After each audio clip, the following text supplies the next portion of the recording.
Yes, students. Yesterday we studied about the chapter Journey to the End of the Earth, and we discussed the chapter to a length, and today we will also discuss the same. Yesterday we studied up to that point. We will start from there. तो यहाँ पे तिशानी दोषी ने अपना experience explain किया कि किस तरह से वो अंटार्कटिका पहुँचता है और क्या कुछ जानने की इम्पोर्टेंस होती है, किस तरह से ये एग्जिस्टेंस में आया, किस तरह से हिमालय बना और अब उसकी फीलिंग कैसी वहाँ पहुँचने के बाद में उसे कैसा फील होता है, यहाँ से start. For a sun worshipping south Indian like myself, तो कहते हैं कि मुझ जैसे एक साउथ इंडियन व्यक्ति के लिए जो सन वर्शिपिंग करता है, जहाँ सूर्य निकलता है रोज़ाना, हम सन वर्शिप करते हैं, सन की पूजा करते हैं, सूर्य। 2 weeks in a place where 90% of the Earth's total ice volumes are stored is a chilling prospect. तो एक ऐसी जगह पे जहाँ बर्फ़ ही हो, वहाँ पे 2 weeks रहना, 2 सप्ताह तक रहना, जहाँ पे almost 90% of the Earth's total ice volumes are stored, जहाँ पे आइस की वॉल्यूम स्टोर्ड है 90%, इज ए चिलिंग प्रोस्पेक्ट। तो ये बहुत ही चिलिंग प्रोस्पेक्ट है।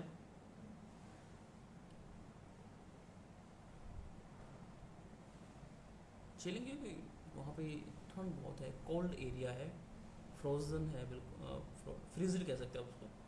Not just for circulatory and metabolic functions, तो ये ना सिर्फ आपकी सर्कुलेटरी फंक्शन को इफेक्ट कर सकता है बल्कि मेटाबॉलिक फंक्शन को भी इंटरप्ट करता है। सर्कुलेटरी जैसे ब्लड सर्कुलेशन होता है, आपकी वेन्स में ब्लड का सर्कुलेशन चलता रहता है, रक्त का बहाव होता है।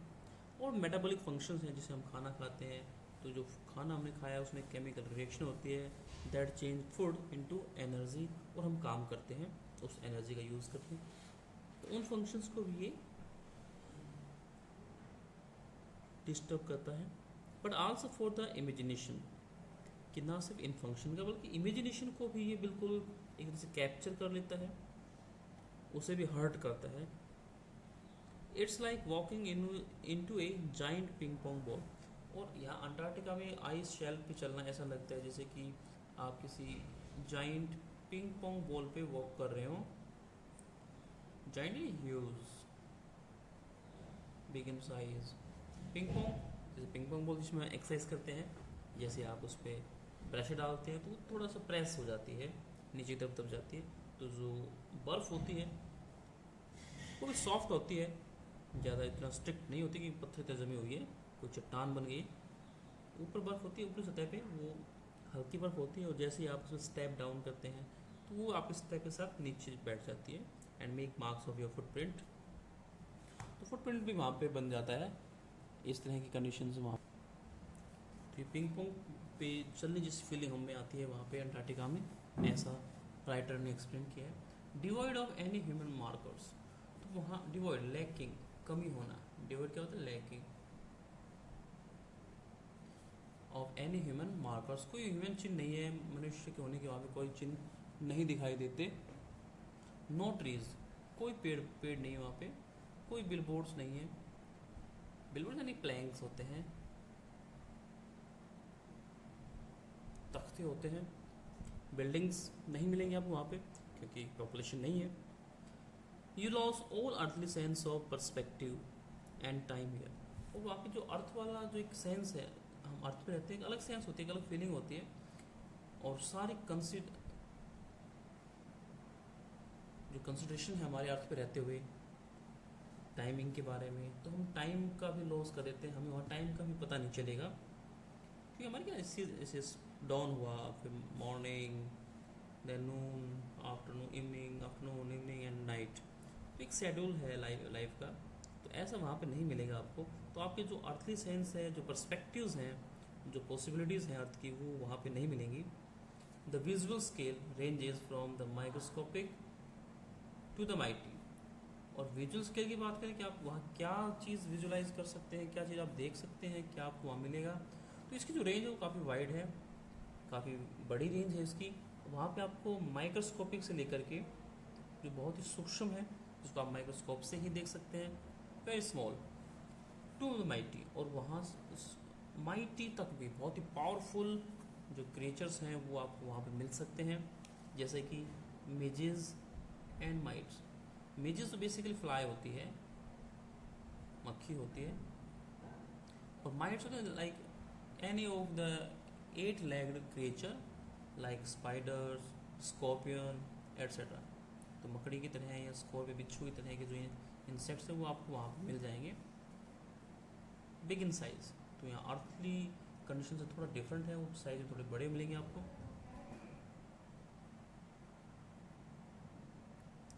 टू ब्लू वेल्स, और यहाँ तक कि आपको वहाँ पे ब्लू वेल्स भी मिल सकती है, जो कि सबसे बड़ा बिगेस्ट लिविंग क्रिएचर माना जाता है ऑन द अर्थ सरफेस और बिलो द सी लेवल। तो ब्लू वेल तक भी आपको वहाँ मिल सकती है। एंड आइसबर्ग्स, वो बड़े बड़े आइसबर्ग, आइस के pieces as big as countries, और इतने बड़े आइसबर्ग हैं, इतने बड़े आइसबर्ग कि किसी कंट्री के साइज के बराबर हो सकते हैं, एक देश के आकार के आइसबर्ग वहाँ आपको मिल सकते हैं। The largest record was the size of Belgium, और जो लार्जेस्ट सबसे बड़ा जो रिकॉर्ड किया गया है, जिसका मेजरमेंट हुआ है, उसका जो साइज है वो बेल्जियम, एक कंट्री है बेल्जियम, दो इट्स ए स्मॉल कंट्री, हालांकि स्मॉल कंट्री छोटी सी एक देश है, बड़ा उसका एरिया नहीं है, फिर भी कंट्री के मुकाबले की आइसबर्ग्स होना एक अपने आप में विचित्र बात, एक स्ट्रेंज थिंग है। Days go on and on and on, तो दिन बीतते गए वहाँ पे, ऑन एंड ऑन, बीतते गए इन सरल 24 आवर ऑस्ट्रल समर लाइट। यहाँ देखने फंटास्टिक सरल होता है, यहाँ पे एक फंटास्टिक एस्पेक्ट ये है कि वहाँ 24 आवर ऑस्ट्रल समर लाइट रहती है, 24 घंटे ऑस्ट्रल, ऑस्ट्रल यानी कि साउदर्न, जो साउदर्न समर लाइट है, सनशाइन है, जैसे गर्मी में सनलाइट आती है, तो वहाँ पे 24 आवर्स धूप रहती है। एंड ए यूबिक्यूटस साइलेंस, और वहाँ पे यूबिक्यूटस मतलब that is spread everywhere to everywhere, जो हर जगह है, it's quite a universal silence. ऐसा था कि चारों तरफ वहाँ पे सन्नाटा है, शांति है, और सूरज जो है वो 24 आवर्स वहाँ पे, ये पोल्स पे ऐसा होता है कि बहुत लंबे लंबे समय तक दिन होते हैं, सुना है कि 6 महीने तक दिन, 6 महीने तक रातें होती हैं। तो you have to live artificial nights, specially in austral summer light, आपको आर्टिफिशियल नाइट बनानी पड़ती है सोने के लिए, तो एक अलग एक्सपीरियंस होता है। तो यूबिक्यूटस साइलेंस है, वो कभी कभी इंटरप्ट होती है, कभी कभी उसमें ऑब्स्टेकल्स आती हैं, कभी कभी साउंड्स सुनाई देते हैं, only by the occasional avalanche, occasional कभी कभार एवलेंश होता है, ड्रिफ्टिंग ऑफ आइस शील्ड्स, बड़े बड़े आइस के जो चट्टानें हैं वो एवलेंश होती है, कई बार टूट करके नीचे गिर जाती हैं। और काल्विंग आइस शीट, जो आइस की जो शीट्स हैं, बड़े बड़े लेयर्स हैं, वो काल्व होती हैं, काविंग होकर के नीचे गिरती हैं और साउंड प्रोड्यूस करती हैं। और ये जो इस तरह का जो एटमॉस्फेयर है वो उस प्लेस को एक कंसिक्रेट बनाती है। कंसिक्रेट होता है सैक्रेड, या हम कहें पायस, पवित्र जगह ये बनाती है। It's an immersion that will force you to place yourself in the context of the earth geological history. तो एक इमर्सन है जो आपको मजबूर करेगा कि आप अपने आप को फोर्स करें, अपने आप को उस जगह में प्लेस करें, और आप अर्थ की जो जियोलॉजिकल हिस्ट्री है उसे जानने की कोशिश करें। जियोलॉजिकल हिस्ट्री जानना बहुत ज़रूरी है। एंड फॉर ह्यूमंस, और जहाँ तक बात है ह्यूमंस की, द प्रोग्नोसिस इज़न्ट गुड। तो जो प्रोग्नोसिस है, जो सिम्टम्स हैं, जो लक्षण हैं, वो ज़्यादा अच्छे नहीं है। अब हम पढ़ते हैं कि ह्यूमन इम्पैक्ट, ह्यूमन ने क्या इम्पैक्ट डाला है अर्थ पे जब से यहाँ लाइफ स्टार्ट हुई है। तो ह्यूमन इम्पैक्ट के बारे में हम थोड़ा सा जान लेते हैं। Let's start to know the human impact on the life. Human civilizations, जो human civilizations है have been around for a paltry 12,000 years. तो human civilization जो है, मानो जो सभ्यता है यहाँ पे एग्जिस्ट करती है, पाल्ट्री जस्ट मोर देन, थोड़ा ज़्यादा किसी चीज़ से, पाल्ट्री होता है किसी चीज़ थोड़ा ज़्यादा, जस्ट मोर 12,000 ईयर, लगभग 12,000 वर्ष ज़्यादा से पहले हमारी सभ्यता आ गई थी. Barely a few seconds on the geological clock, और ये बियरली मात्र ए फ्यू सेकेंड्स की स्पन के बराबर है. 12,000 वर्ष अर्थ की जियोलॉजिकल एज की बात करोगे, जियोलॉजिकल क्लॉक की बात करोगे कि कब से ये अर्थ बनने की कोशिश कर प्रोसेस में है, अर्थ के फॉर्म में चेंज हो रहे हैं, तो उसमें मिलियन ईयर्स हम अब पढ़ चुके हैं. 6,500 लाख ईयर्स में लगभग चीज स्टार्ट बन. तो यहाँ हम बात करें ह्यूमन इम्पैक्ट की, क्योंकि सिर्फ 12,000 वर्षों में ही हमने यहाँ पे एक रक्कस क्लियर कर दिया है, एक ईचिंग यहाँ पे शो कर दी है.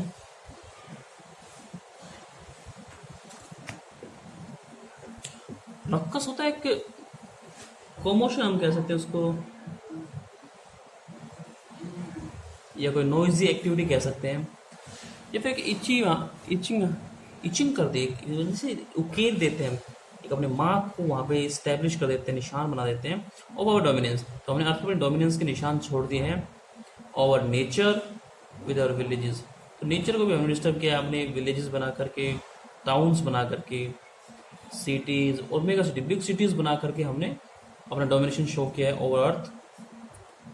The rapid increase of human populations has left us battling with other species for limited resources. जो जिस तरह से रैपिड, बहुत क्विक सक्सेशन में जो इंक्रीज आई है ह्यूमन पॉपुलेशन में, जो पॉपुलेशन में ग्रोथ देखी गई है, तो वो हमें बैटलिंग करते हुए, एक स्ट्रगल करते हुए छोड़ गई है अदर स्पीसीज के साथ में, क्योंकि हमारी पॉपुलेशन इतनी बढ़ गई है कि हम और स्पीसीज के साथ में अपनी सर्वाइवल के लिए बैटल कर रहे हैं, संघर्ष कर रहे हैं, स्ट्रगल कर रहे हैं विद लिमिटेड रिसोर्सेज, बहुत ही लिमिटेड रिसोर्सेज के साथ में. And the unmitigated burning of fossil fuels has now created a blanket of carbon dioxide. और जिस तरह से हम अनमिटिगेटेड, मिटिगेटेड क्या होता है, डिस्काउंटेड, और यहाँ पे अनमिटिगेटेड होता है चीज कि बिना कंप्रोमाइज किए, विदाउट कंप्रोमाइजिंग. क्या हुआ, अनमिटिगेटेड, विदाउट कंप्रोमाइजिंग, या कहें हम बिना डिस्काउंट के जो हम बर्निंग कर रहे हैं, बिना समझे, बिना विचार किए, फॉसिल फ्यूल को, जो जीवाश्म ईंधन है, जैसे पेट्रोलियम है या कोल है, जिसको हम इतनी बुरी तरह से दोहन कर रहे हैं, उनका यूज में ला रहे हैं, तो now created blanket of carbon dioxide. तो इसके बर्निंग से एक ब्लैंकेट क्रिएटेड होता है, किसका, of carbon dioxide. Carbon dioxide जो कि एक गैस है एटमॉस्फेयर में, जो एनवायरनमेंट को पॉल्यूट करती है around the world, not only in India but also all over the world. पूरे संसार में इस तरह की कंडीशंस बन गई हैं, which is slowly but surely increasing the average global temperature. जो कि धीरे धीरे जो कार्बन की मात्रा बढ़ रही है एनवायरनमेंट में, तो धीरे धीरे बट श्योरली, लेकिन निश्चित रूप से जो एवरेज ग्लोबल टेम्परेचर है उसमें इंक्रीज हो रहा है. धीरे धीरे टेम्परेचर बढ़ता जा रहा है. बढ़ने घटने से भी होता है, जरूरी नहीं कि आप बढ़े, टेम्परेचर घट भी सकता है, फ्रीजिंग पॉइंट भी आ सकता है. ये ग्लोबल वार्मिंग के इफेक्ट्स हैं. नॉर्मली हम अगर जानते हैं कि 2 से 2.5 डिग्री तक का एक ग्लोबल एवरेज टेम्परेचर बढ़ चुका है हमारे वर्ल्ड में, और जो समर है वो काफ़ी इनटॉलरेबल होती जा रही है. Climate change is one of the most hotly contested environmental debate of our time. तो हमारे समय की बात करें, कि आज के दिन की बात करें, तो क्लाइमेट चेंज, जलवायु परिवर्तन सबसे हॉटली मूट पॉइंट है, एक बर्निंग इशू है जो हम कंटेस्ट कर रहे हैं, लड़ रहे हैं. एनवायरमेंटल डिबेट, तो जो सबसे बड़ा कंटेस्ट है वो डिबेट का वो है एनवायरनमेंट टॉपिक पे। तो हम इस पे बहुत ज़्यादा डिस्कस करते हैं, बातचीत करते हैं और डिबेट करते हैं। Will the west Antarctic ice sheet melt कर एंटायरली। तो क्वेश्चन अब उठता है कि क्या वेस्ट अंटार्कटिक की जो आइस शीट है वो कंप्लीटली एंटायरली क्या होता है, कंप्लीटली मेल्ट कर जाएंगी। Will the gulf stream ocean current be disrupted. कि क्या गल्फ स्ट्रीम ओशियन करंट्स हैं, सागरीय करंट है, प्रवाह है, वो डिसरप्ट हो जाएगा, क्या उसमें कोई चेंजेस आएंगे। Will it be the end of the world. क्या ये संसार का एंड कहलाएगा या एंड हो जाएगा एज वी नो इट, जैसा कि हम जानते हैं। May be may not be, कि शायद एंड शायद नहीं भी, नॉट प्रोबेबली और may not be, not probably कि शायद नहीं भी। Either way Antarctica is a crucial element in this debate. कि किसी भी तरह से हो, कि चाहे संसार का एंड होने वाला है या नहीं होगा, दोनों ही तरह से अंटार्कटिका जो प्लेस है, जो अंटार्कटिका कंटिनेंट है, वो एक क्रूशियल एलिमेंट है, एक बहुत ही महत्वपूर्ण इम्पोर्टेंट तत्व बन गया है, एक टॉपिक बन गया है इन दिस डिबेट, इस डिबेट में। Not just because of its the only place in the world, सिर्फ इसलिए नहीं क्योंकि ये वर्ल्ड में एक मात्र एक ऐसा स्थान है which is never sustain human population, जिसमें कभी ह्यूमन पॉपुलेशन को सस्टेन ही नहीं किया, क्योंकि वहाँ पॉपुलेशन नहीं है, ह्यूमन सेटलमेंट्स नहीं है, बस्तियाँ नहीं हैं, ह्यूमन पॉपुलेशन वहाँ पे एग्जिस्ट नहीं करती, and therefore remain relatively pristine. और यही कारण है कि वो अभी तक रिमेन है, बचा हुआ है, कंपैरेटिवली, रिलेटिवली क्या है, कंपैरेटिवली तुलनात्मक रूप से प्रिस्टीन है। जहाँ ह्यूमन बीइंग रहता है कुछ भी प्रिस्टीन नहीं बचता, तो जहाँ उसकी एक्सेस नहीं है, पहुंच नहीं है, वो प्रिस्टीन है, इसलिए प्योर, हम कहीं अनटच्ड, अछूता बचा हुआ है, तो ह्यूमन बीइंग की एक्सेस नहीं है in this respect. But more importantly because it holds in its ice course 500,000 year old carbon records. और सबसे इम्पोर्टेंट बात यह है कि इसकी जो आइस कोर्स हैं, लेयर्स है आइस की, उसमें अभी भी 500,000 year old carbon records trapped हैं, जमे हुए हैं, फंसे हुए हैं इन इट्स लेयर्स, इसकी जो लेयर्स है उसमें। If we want to study and examine the earth past, present and future, तो अगर हमें अर्थ की स्टडी करनी हो, एग्जामिन करना हो कि अर्थ का पास्ट कैसा था, प्रेजेंट कैसा है और फ्यूचर कैसा है, Antarctica is the place to go to. तो अंटार्कटिका वो जगह है जहां हमें जाना चाहिए। Student on ice the programme I was working with the Shokalskiy. तो यहाँ पे दुष्यंत कहता है कि एक प्रोग्राम है स्टूडेंट्स ऑन आइस, जिसपे वो काम कर रहा है, और शोकल्स्की है aims to do exactly this by taking high school students to the end of the world। तो यहाँ पे जो उनका एम है, टारगेट है, वो है कि एग्जैक्टली इसी चीज़ों को समझाने के लिए वो हाई स्कूल स्टूडेंट्स को लेकर के जाना to the end of the world, बिल्कुल वर्ल्ड के एंड में, संसार का अंत दिखाना चाहते हैं, पोल्स पे ले जाना चाहते हैं, and providing them with inspiring educational opportunities. और उन्हें इंस्पायरिंग, मोटिवेटिंग एजुकेशनल अपॉर्चुनिटीज, शैक्षणिक जो अपॉर्चुनिटीज हैं, अवसर हैं, वो उन्हें प्रोवाइड करना चाहते हैं, प्रदान करना चाहते हैं, which will help them foster a new understanding. और ये अपॉर्चुनिटीज, ये चांसेस जो उन्हें मिलेगा, तो this will surely help them to foster का नर्चर करना, एक चीज़ आपके हैबिट में आ जाना, एक चीज़ आपकी हैबिट में आ जाएगी, आप एक नई चीज़ों को फोस्टर कर पाएंगे, अपना पाएंगे, a new understanding and respect for our planet. तो हमारे प्लेनेट के लिए एक नई अंडरस्टैंडिंग हमारे अंदर डेवलप होगी, एक नई रिस्पेक्ट हम कर पाएंगे अपने प्लेनेट की, अर्थ की। It's been operation for 6 year, और ये प्रोसेस चल रही है ऑपरेशन में है 6 ईयर से, पिछले 6 साल से, headed by Canadian Geoff Green. और इसका जो हेड है यहाँ पे led by Canadian Geoff Green, who got tired of carting celebrities and retired rich.